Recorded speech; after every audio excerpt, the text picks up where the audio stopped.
अगर आपके पास एनसीईआरटी है, चाहे आप क्लास 11th बायो पढ़ रहे हो या क्लास 12th बायो पढ़ रहे हो, एनसीईआरटी को ना अपने सीने से लगा के रखा करो हर समय, क्योंकि अगर वो है आपके साथ तो समझ जाओ आपको और किसी चीज की जरूरत ही नहीं है। अब आपको वो रूल समझ में आ गया है तो आंखें बंद करो, बुक्स बंद करो एंड ट्राई टू अंडरस्टैंड कि बायनोमियल नोमेनक्लेचर में क्या पॉइंट्स थे।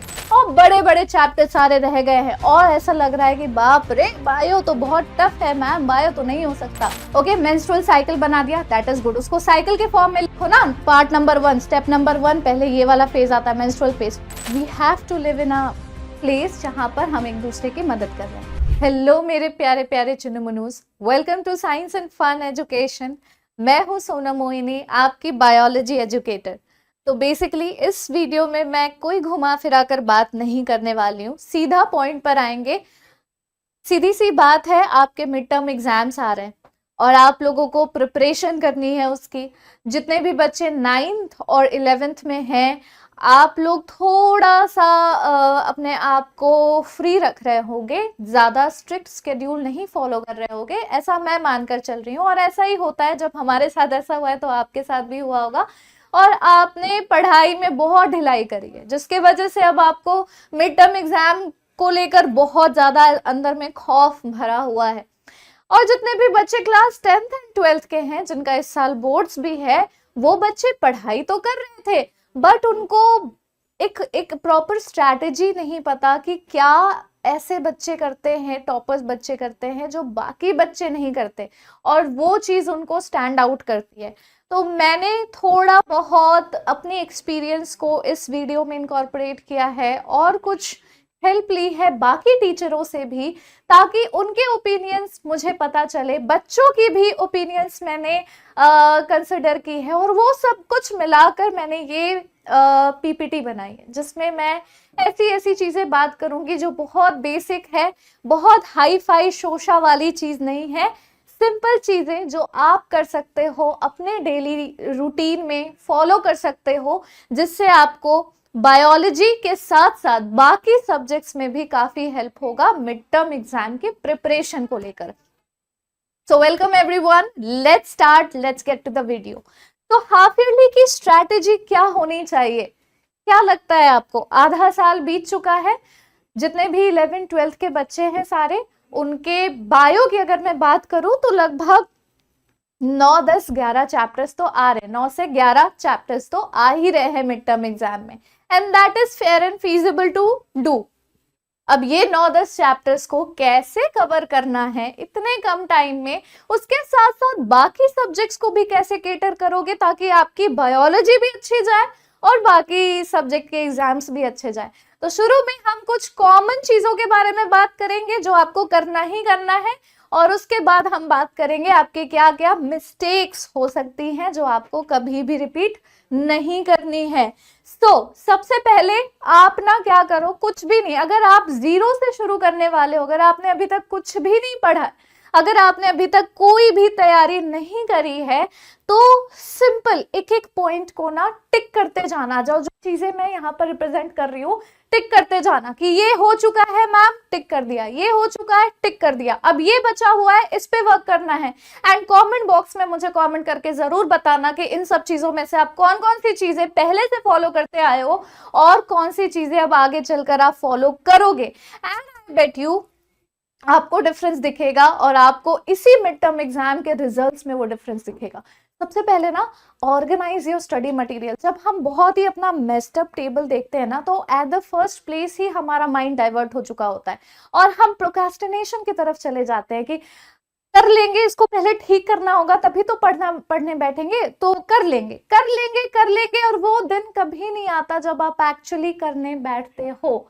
तो सबसे पहले एक क्लीन एरिया होनी चाहिए जहां पर आप सब कुछ ऑर्गेनाइज वे में अपने सारे बुक्स, अपने स्टडी मटेरियल, अपने पेन, स्टेशनरी सब कुछ रख रहे हो, so दैट आपको खुद से मन करे कि वाह कितना सुंदर है मेरा स्टडी टेबल, चलो इस पे बैठ के कुछ चीजें देख लेते हैं, कुछ नहीं तो पन्ने पलट लेते हैं। ये तो सबसे पहली चीज है बच्चों। अगर ये हो गया ना, तो इसके बाद की चीजें तो आप लोग कर ही लोगे। सेकेंड है डेवलप्ड अ स्टडी स्केड्यूल। जब आप सोकर उठते हो सुबह में तो आपको पता है अब आपको वॉशरूम जाना है, फ्रेश होना है, फिर ब्रश करना है, फिर नहा के तैयार होके फिर जाओगे स्कूल या जहां पर भी आपको जाना है वहां। मतलब कि एक प्रॉपर रूटीन तो है, दिनचर्या का डेली रूटीन हर एक इंसान फॉलो करता है, क्योंकि कहीं ना कहीं बाउंडेशन भी होती है कि भैया ब्रश नहीं करेंगे तो खाएंगे कैसे, नहाएंगे नहीं तो हाइजीन कैसे मेंटेन होगी। हर चीज में थोड़ी बहुत बाउंडेशन तो है ना। लेकिन जब बात आती है सेल्फ स्टडी की या एग्जाम के प्रिपरेशन की, तो हम अपने आप को हर बाउंड्री से बाहर कर लेते हैं, बाउंडलेस हो जाते हैं और हमें लगता है कि ये तो हमारे ऊपर है ना, हमें कैसे पढ़ना है, पढ़ लेंगे।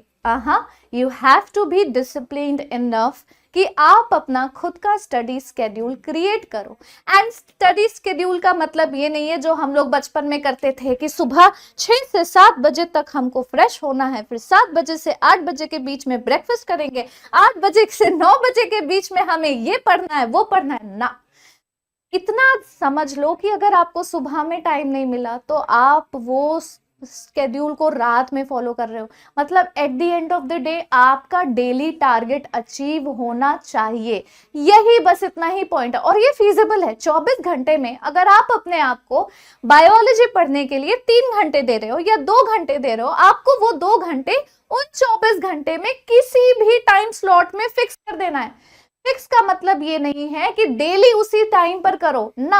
2 घंटे अगर पढ़ना है तो उन 24 घंटे में 2 घंटा पढ़ना ही है, चाहे आप किसी भी टाइम स्लॉट में पढ़ रहे हो। ये तो हो जाएगा ना आपसे। I know, I have full faith in you कि आप कर लोगे।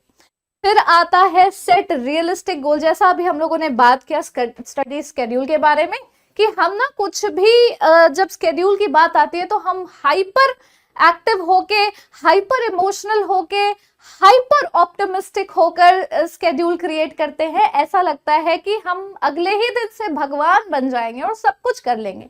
सब कुछ तो नहीं हो सकता। एक ही इंसान है और उस इंसान ने आज तक डिसिप्लिन में रहना नहीं सीखा, तो 1 एट अ टाइम करके छोटी छोटी हैबिट्स इंप्रूव करते हुए ही हम कुछ अच्छा कर पाएंगे। सो कभी भी अनरियलिस्टिक गोल्स को सेट मत करो, रियलिज्म पर बिलीव करो। जो आप कर सकते हो, जो आपका पोटेंशियल है, ये आपसे बेटर कोई नहीं जानता। तो ऐसे स्केड्यूल ही फॉलो करना है। बच्चों, वीडियो में आगे बढ़ने से पहले एक छोटी सी लेकिन बहुत इंपॉर्टेंट बात करने जा रहा हूं। हमारा बैच 2.0 लॉन्च हो चुका है, जिसमें हम लोग रोज आके आपको लाइव पढ़ाने वाले हैं हर एक सब्जेक्ट। इसमें 9 से लेकर 12 तक सारे बैचेस आपको हमारे ऐप पे मिलेंगे। साइंस के साथ साथ कॉमर्स, एनडीए और सीयूईटी के भी बैचेस अवेलेबल हैं। तो फिर देर किस बात की, डिस्क्रिप्शन में दिए गए और फर्स्ट पिन कमेंट में दिए गए लिंक को क्लिक करो और बनो साइंस एंड फन के पेड बैच का हिस्सा। याद रहे, जो डिस्काउंट है सारे पेड बैचेस में वो लिमिटेड टाइम के लिए ही वैलिड है। अब वीडियो में आगे बढ़ते हैं। उसके बाद अब बात करते हैं कि बेसिक आपको बायोलॉजी के लिए मैं यहाँ पर सीधी सीधी बात करूंगी, नो उल्टी घुमा घुमा कर बात। I am just talking about my subject, that is biology. And NCERT is considered as god of all the books, god of all the subjects, god of all the study methods. अगर आपके पास NCERT है, चाहे आप class 11th bio पढ़ रहे हो या class 12th bio पढ़ रहे हो, एनसीईआरटी को ना अपने सीने से लगा के रखा करो हर समय, क्योंकि अगर वो है आपके साथ तो समझ जाओ आपको और किसी चीज की जरूरत ही नहीं है।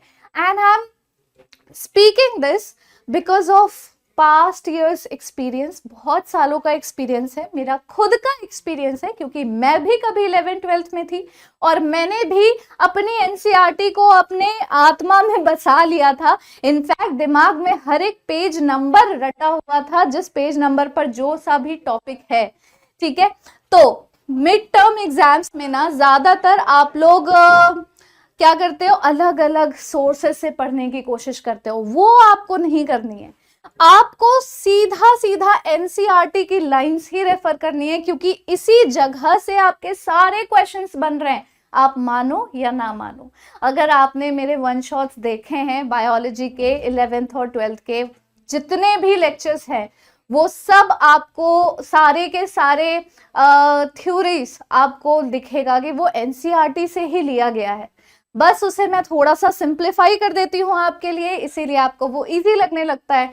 तो आप एक काम कर सकते हो, अगर आपको है कि थोड़ा सा और इजी हो जाता ma'am, NCERT is not enough, तो आप मेरे हर एक चैप्टर के वन शॉट्स देख सकते हो, जिसकी प्लेलिस्ट आपको डिस्क्रिप्शन बॉक्स में मिल जाएगी। तो ये काम चलो मैंने ही तुम्हारे लिए आसान कर दिया है। अब आपको अपनी एनसीईआरटी खोलनी है, मेरे वन शॉट्स देखने हैं और देखते हुए एनसीईआरटी में इंपॉर्टेंट चीजें मार्क करनी है, ताकि आपका फंडा बिल्कुल क्रिस्टल क्लियर हो जाए। चलिए फिर आते हैं एक्टिव रिकॉल। एक्टिव रिकॉल का मतलब ये नहीं होता है कि एक बार पढ़ लिया, अरे अरे भूल रहे हैं, कुछ तो याद था, ऐसा वैसा था, पलट कर देख लिया। ना ना ना, क्या लिखा है, don't just read, close the book and try to write और speak answers in your own words. जैसे हम लोग मान लो पढ़ रहे हैं बाइनोमियल नॉमेनक्लेचर, हमने पढ़ लिया, 2-3 पॉइंट्स होते हैं, कुछ रूल्स होते हैं बाइनोमियल नॉमेनक्लेचर के। अब आपको वो रूल समझ में आ गया है तो आंखें बंद करो, बुक्स बंद करो and try to know understand कि बाइनोमियल नॉमेनक्लेचर में क्या पॉइंट्स थे। If you are able to recall at least 4 out of 5 points, you are on a good track and just keep it up। ठीक है, तो ये एक्टिव रिकॉल आपको बहुत ज्यादा मदद करेगी आगे सारे के सारे कॉन्सेप्ट को समझने के लिए। And then use diagrams. Okay, सारे बायोलॉजी के स्टूडेंट्स को पता है कि डायग्राम्स कितने ज्यादा इंपॉर्टेंट होते हैं। इनफैक्ट डायग्राम आपके आंसर को सपोर्ट करता है, आपके मार्क्स को इंक्रीज करने में हेल्प करता है। बट मोस्टली बच्चे यहाँ गलती कर देते हैं कि वो डायग्राम पर इतने ज्यादा फोकस्ड हो जाते हैं, मतलब अच्छे तरीके से उसको बनाना है, शेड करना है। Some people use colour pens also, इस सब की कोई जरूरत नहीं होती बच्चों। अगर आपका डायग्राम वेल लेबल्ड नहीं है तो नंबर नहीं मिलेगा, सीधी सी बात है। Biology is all about understanding the nature, the life, ठीक है, द लिविंग ऑर्गेनिज्म। तो अगर आप किसी लिविंग ऑर्गेनिज्म या लाइफ को अंडरस्टैंड कर रहे हो बट आप समझा नहीं पा रहे हो कि आप अंडरस्टैंड कर रहे हो, तो सामने वाला भगवान तो है नहीं जो वो समझ पाएगा। तो आपको लेबलिंग भी साथ में अच्छे तरीके से करनी होगी। And don't waste too much time कि आपको वो डायग्राम बिल्कुल परफेक्ट बनाना है और उस चक्कर में आपने सारे टाइम लूज कर दिया and you and up missing writing all the answers left behind. ठीक है, practice labelling diagrams without seeing diagram, fetch easy marks and improve retention. Retention improve करना मतलब कि जब भी आप डायग्राम प्रैक्टिस करते हुए कोई चीज को समझाते हो ना अपने आंसर राइटिंग में, तो वो चीज आपको और जल्दी रिकॉल होती है। यानी ये एक्टिव रिकॉलिंग से ज्यादा बेटर मेथड है डायग्राम्स की प्रैक्टिस करना। Now flow charts and mnemonics, ये तो मतलब समझ लो वो जो छोटे छोटी ट्रीट्स होती है ना, जब हम खाने के बाद कुछ मीठा खाते हैं एज अ डेजर्ट, ये वही है। फ्लो चार्ट एंड निमोनिक्स के फॉर्म में अगर आपने कोई कॉन्सेप्ट समझने की या पढ़ने की या रिवाइज करने की टेक्निक में यूज कर लिया, इनकॉर्पोरेट कर लिया, तो भाई आप कभी भूल ही नहीं सकते, आप चाह कर भी नहीं भूल सकते। जैसे हर एक इंसान को पता है mitochondria is the powerhouse of the cell, दुनिया में शायद ही कोई होगा जिसे ये बात नहीं पता होगी। वैसे ही जब आप फ्लो चार्ट्स और निमोनिक्स यूज करते हो तो बायोलॉजी के डिफिकल्ट टर्म्स, डिफिकल्ट कॉन्सेप्ट भी आपको इजी लगने लग जाते हैं। तो कन्वर्ट लॉन्ग प्रोसेसेस, जैसे फर्टिलाइजेशन के स्टेप्स हैं, उसको आप टैबुलेटेड फॉर्म में लिख सकते हो, फ्लो चार्ट के फॉर्म में लिख सकते हो। फोटोसिंथेसिस के जितने भी फेजेस हैं आप उसको डायग्राम के बेसिस पर, या फिर ऐसा मान लो कि आपको ना किसी को पढ़ाना है, किसी को समझाना है, तो आप कैसे समझाओगे? ऑब्वियसली कुछ कुछ बनाओगे, फिर वहां से सनलाइट निकालोगे, फिर इलेक्ट्रॉन्स निकल रहे हैं, कुछ हो रहा है, इलेक्ट्रॉन ट्रांसपोर्ट चेन बन रहा है। तुम्हें बस यही करना है, तुम्हें बस खुद को समझाना है कि तुम समझ गए हो। Okay, now next is chunking. Break long chapters into small chunks. For example, instead of human reproduction, in one go revise male system, female system, gametogenesis, fertilization and then development.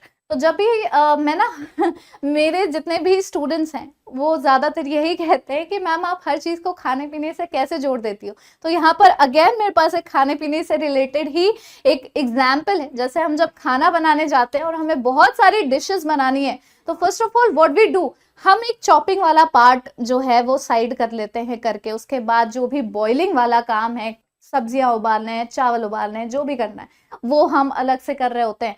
तो वो सारी छोटी छोटी चीजें ना काम को आसान बना देती है। बेसिकली हम वो और अच्छे तरीके से कम टाइम में कंप्लीट कर सकते हैं। उसी तरह से जब हम बायोलॉजी पढ़ रहे हैं तो जरूरी नहीं है कि आप पूरा चैप्टर या पूरा सिलेबस वन गो में ही खत्म करोगे। कुछ बच्चों को मैंने देखा है, आज तो मैं बायो खत्म करके रहूंगा, सुबह से बैठ गए हैं और 2-3 घंटे के अंदर मोटिवेशन खत्म, और उस 2-3 घंटे में इतनी जबरदस्त पढ़ाई कर ली कि सिर्फ 2 चैप्टर ही हो पाए शुरू के, जो कि छोटे छोटे चैप्टर है, और बड़े बड़े चैप्टर सारे रह गए हैं। और ऐसा लग रहा है कि बाप रे, बायो तो बहुत टफ है मैम, बायो तो नहीं हो सकता। बिल्कुल हो सकता है, अगर आप वो वन गो में करने की जगह सोचते कि अरे यार चाय पीते पीते ना कुछ इंटरेस्टिंग सा करने का मन कर रहा है, आओ चलो गैमेटोजेनेसिस का पूरा टॉपिक क्लियर कर लेते हैं, या फिर प्लांट किंगडम के अंदर ब्रायोफाइट के क्या कैरेक्टरिस्टिक्स थे, चलो एक बार रिवाइज कर लेते हैं। And then when you will tell your brain कि आपको सिर्फ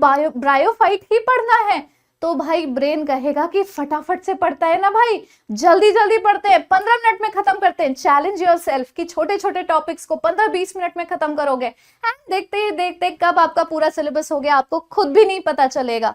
सो कॉमन मिस्टेक्स क्या क्या आप कर रहे हो, अब आ गया है रिफ्लेक्शन का टाइम। अब मैं रिफ्लेक्ट करूंगी कि क्या आप कर रहे हो और आपको नहीं करना चाहिए।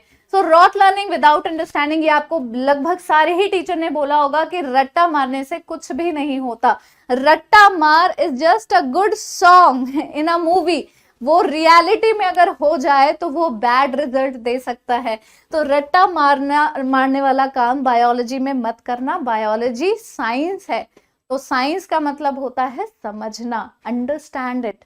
Mistake number 2 is ignoring diagrams and labelling. मैं चाहे जितना भी एम्फेसाइज करो डायग्राम और लेबलिंग की इंपॉर्टेंस, वो आपको तभी समझ में आएगी जब आपको आपके आंसर में सपोर्ट करता हुआ डायग्राम अच्छे नंबर दिलाएगा। तो वेट मत करो कि कुछ बुरा हो, रिजल्ट खराब हो और फिर उससे सीखोगे। आप मेरी बात मानकर डायग्राम की प्रैक्टिस करना शुरू कर दो, इंपॉर्टेंट डायग्राम्स, और बहुत जल्दी हम इंपॉर्टेंट डायग्राम्स और इंपॉर्टेंट क्वेश्चंस वाली वीडियो भी आपसे शेयर करेंगे। तो थोड़ा सा वेट करना है, स्टे ट्यून। एंड तब तक के लिए आप हमारे वन शॉट्स देख सकते हो। वन शॉट में भी मैंने हर एक चैप्टर में बताया कि ये डायग्राम इंपॉर्टेंट है, ये का आता है एग्जाम में, तो आप ये कर सकते हो। लेबलिंग को तो बिल्कुल मत भूलना। Mistake number 3 is writing long unstructured answers. कोई नहीं पढ़ता लंबी लंबी कहानियां, उन कहानियों के बीच में कुछ बच्चे तो गानों की लिरिक्स लिख देते हैं भाई।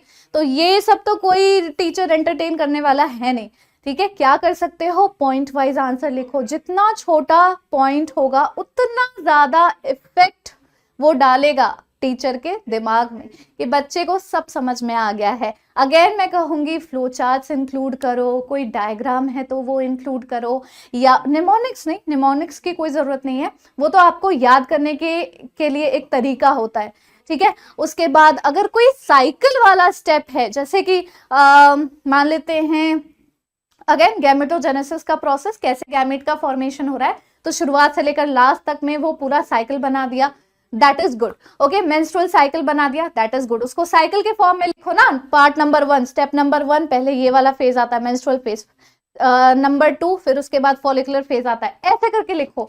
जितना ज्यादा आपका आंसर जो है वो क्रिएटिव और सुंदर दिखेगा, उतना ज्यादा टीचर का ध्यान आप पर जाएगा।